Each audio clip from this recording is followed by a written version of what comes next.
This is feedback for question 12, which refers to text 5.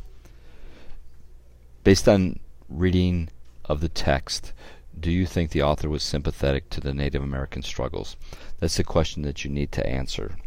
To answer the question, you need to know that sympathetic means that you have an understanding and a feeling for the Native Americans. Okay, that has to be seen in the text in order for you to say that the authors were sympathetic to the Native Americans.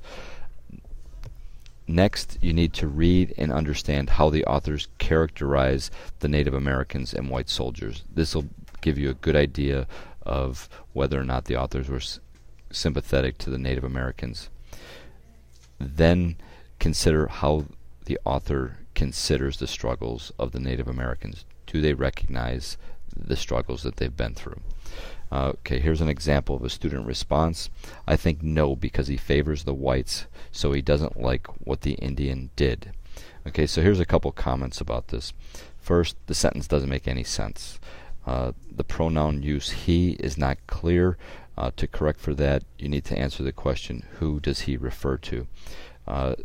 Given that there are two authors here, I don't think he is the appropriate pronoun.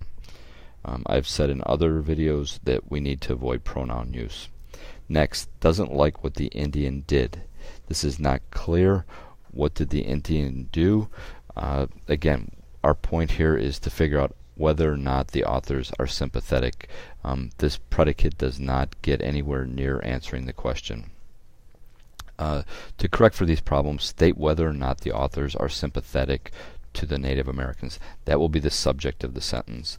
Next, tell why you think the authors were sympathetic or not sympathetic. And finally, you want to consider how the authors characterized the Native Americans. This will give you the information you need to make the decision if in fact the authors were sympathetic.